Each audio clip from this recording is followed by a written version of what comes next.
Hi friends, this is বানি and welcome to my channel. বন্ধুরা, আজকে আমি তোমাদের জন্য একটা দারুণ টপিক নিয়ে এসেছি। দেখো, সেন্টেন্সে আমরা প্রায় নাথিং বাটকে ব্যবহার হতে দেখি। তো এটার কি অর্থ?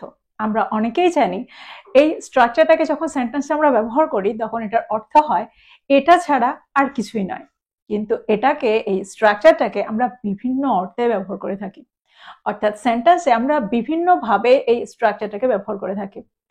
কখনো নাউনের সাথে, কখনো অ্যাডজেক্টিভের সাথে, কখনো অ্যাডভার্বের সাথে আমরা স্ট্রাকচারটাকে ব্যবহার করে থাকি। আর তখন সেন্টেন্সের পুরো স্ট্রাকচারটাই চেঞ্জ হয়ে যায়। তো আজকে আমরা এই স্ট্রাকচারটার সমস্ত ব্যবহার দেখব। আজকে আমরা দেখব সেন্টেন্সের নাথিং বাটকে কতভাবে ব্যবহার করা যায়। তো আজকের ভিডিওটাও কিন্তু খুবই ইম্পর্টেন্ট, খুবই ফ্রুটফুল হতে চলেছে। প্রত্যেকটা স্ট্রাকচারকে খুব মন দিয়ে দেখো। সেন্টেন্সে আমি এক্সাম্পলের মধ্যে দিয়ে, অর্থাৎ প্রত্যেকটা স্ট্রাকচারকে আমি এক্সাম্পলের মধ্যে দিয়ে তোমাদেরকে বুঝিয়ে দেওয়ার চেষ্টা করব সেন্টেন্সে আমরা এগুলোকে কিভাবে ব্যবহার করে থাকি। তো তোমরা কোথাও যাবে না, আমার সাথে ভিডিওটা একদম শেষ পর্যন্ত থাকবে। যা চ্যানেলে নতুন, অর্থাৎ প্রথম আমার ভিডিও দেখছো, তারা প্লিজ চ্যানেলটাকে সাবস্ক্রাইব করে নিও। তাহলে যখনই আমি ভিডিও আপলোড করবো তোমরা নোটিফিকেশন পেয়ে যাবে।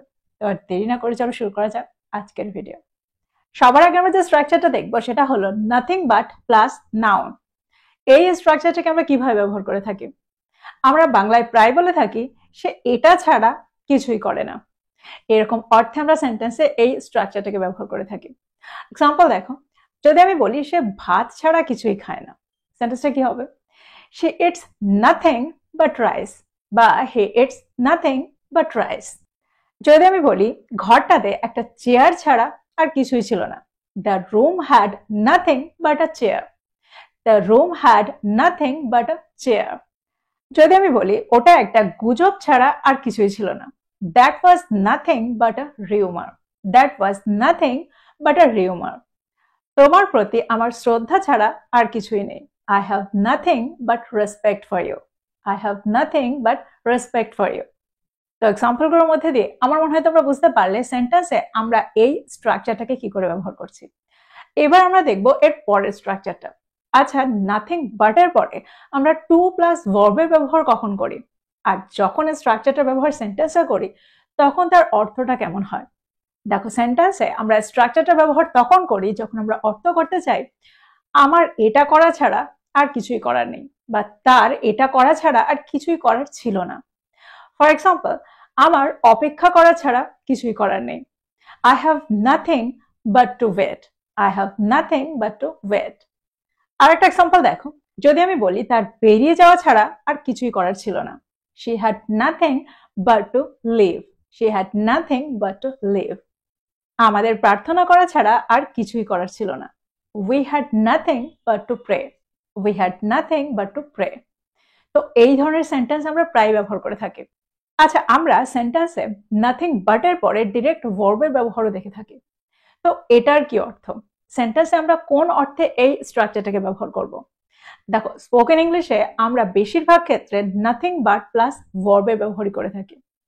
আর সেন্টেন্সের অর্থটা এরকমটাই হয়, অর্থাৎ যখন আমরা সেন্টেন্সে nothing but plus to plus ভার্বের ব্যবহার করি আর সেন্টেন্সের অর্থটা আমরা যেরকমটা বোঝাতে চাই, নাথিং বাট প্লাস ভার্বের ব্যবহার করেও আমরা অর্থটা প্রায় একই রকম বোঝাতে চাই।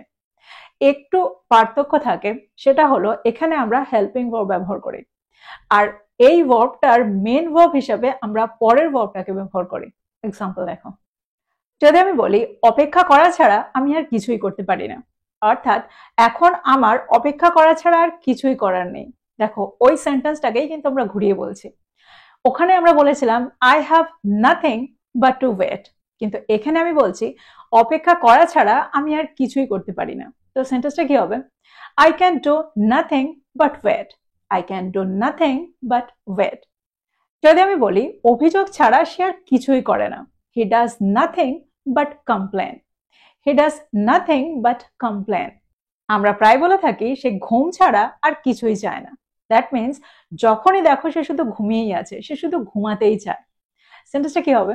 He wants nothing but slip, he wants nothing but slip.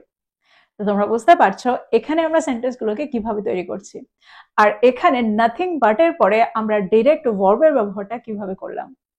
এবার আমরা দেখবো এর পরের স্ট্রাকচারটা। পরের স্ট্রাকচারটা হলো নাথিং বাট প্লাস অ্যাডজেক্টিভের ব্যবহার। আমরা প্রায় এই স্ট্রাকচারটা ব্যবহার হতে শুনি। এক্সাম্পল দেখো, সেন্টেন্সে আমরা কখন এই স্ট্রাকচারটাকে ব্যবহার করছি। আমরা প্রায় বলে থাকি সিনেমাটা বোরিং ছাড়া আর কিছুই ছিল না। দ্যাট মিনস সিনেমাটা শুধু বোরিংই ছিল। The movie was nothing but boring.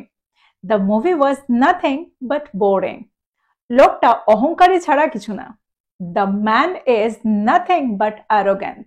The man is nothing but arrogant. That means লোকটা শুধুই অহংকারী। যখনই কথা বলে তখনই সেটার পরিচয় পাওয়া যায়। যদি আমি বলি তার মুখে শুধু দুঃখই প্রকাশ পেয়েছিল, his face showed nothing but sadness. His face showed nothing but sadness. দেখো সেন্টেন্সে স্যাডনেস, বোরিং এই ওয়ার্ডগুলো কিন্তু অ্যাডজেক্টিভ, আর ঠিক সেই কারণেই আমরা এই স্ট্রাকচারটাকে এই ক্ষেত্রে ব্যবহার করছি। যখন আমরা এই ধরনের অর্থ করতে চাইবো বিরক্তিকর, দুঃখজনক, সুখী, খুশি, তখনই আমরা সেন্টেন্সে এই স্ট্রাকচারটার পরে একটা অ্যাডজেক্টিভের ব্যবহার করে থাকি। তো তোমরা বুঝতে পারছো সেন্টেন্সে আমরা এই স্ট্রাকচারটাকে কি করে ব্যবহার করছি। এবার আমরা দেখবো এর পরের স্ট্রাকচারটা। এবার আমরা দেখবো নাথিং বাট প্লাস অ্যাডভার্ব এর ব্যবহার। সেন্টেন্সে আমরা এই স্ট্রাকচারের সাথে অ্যাডভার্ব এর ব্যবহার কখন করি। দেখো অ্যাডভার্ব হলো ওই ওয়ার্ডটা যে ওয়ার্ডটা ভার্বকে ডেসক্রাইব করে। অর্থাৎ সেন্টেন্সে যখন আমরা ভার্বকে ডেসক্রাইব করার জন্য কোনো ওয়ার্ডের ব্যবহার করি, সেই ওয়ার্ডটাকে আমরা একটা অ্যাডভার্ব হিসাবে কনসিডার করি। তো যখন আমরা বলি সে শুধু দ্রুত দৌড়িয়েছিল ছাড়া আর কিছুই করেনি, সে শুধু মনোযোগ দিয়ে পড়াশোনা করা ছাড়া আর কিছুই করেনি, অর্থাৎ এই রকম ক্ষেত্রে আমরা সেন্টেন্সে একটা অ্যাডভার্বের ব্যবহার করে থাকি। এরকম অর্থে আমরা সেন্টেন্সে একটা অ্যাডভার্বের ব্যবহার করে থাকি। এক্সাম্পল দেখো, যদি আমি বলি সে শুধুই সৎভাবে উত্তর দিয়েছিল, he answered nothing but honestly. He answered nothing but honestly. দেখো অনেস্টলি এই ওয়ার্ডটা হলো একটা অ্যাডভার্ব, আর এই ওয়ার্ডটা ভার্বকে ডেসক্রাইব করছে। সে উত্তর দিয়েছিল কেমন ভাবে, সে উত্তর দিয়েছিল সৎভাবে। আরেকটা এক্সাম্পল দেখো, যদি আমি বলি সে কেবলমাত্র সুন্দরভাবে নাচ করেছিল ছাড়া আর কিছুই না, সেন্টেন্সটা কি হবে? she danced nothing but gracefully. she danced nothing but gracefully. অর্থাৎ সে কেবলমাত্র সুন্দরভাবেই নাচ করেছিল। পরের সেন্টেন্সটা দেখো, সে কেবল আত্মবিশ্বাসের সাথেই কথা বলেছিল, she spoke nothing but confidently. she spoke nothing but confidently. যদি আমি বলি সে শুধুমাত্র ভদ্রভাবেই উত্তর দিয়েছিল, অর্থাৎ সে কোনো রকম অভদ্রতা করেনি, সে ভদ্রভাবে উত্তর দিয়েছিল ছাড়া আর কিছুই না, সেন্টেন্সটা কি হবে? she responded nothing but politely. she responded nothing but politely. তো এক্সাম্পলগুলোর মধ্যে দিয়ে আমার মনে হয় তোমরা বুঝতে পারছো সেন্টেন্সে আমরা নাথিং বাট প্লাস অ্যাডভার্বের ব্যবহার এখানে কি করে করছি। এবার আমরা দেখবো কিছু ইমোশনাল সেন্টেন্স, যে সেন্টেন্সগুলোতে আমরা এই স্ট্রাকচারটাকে ব্যবহার করে থাকি। যদি আমি বলি সে আমার জীবনে যন্ত্রণা বা কষ্ট ছাড়া আর কিছুই আনেনি, সেন্টেন্সটা কি হবে? he brought nothing but pain into my life. he brought nothing but pain into my life.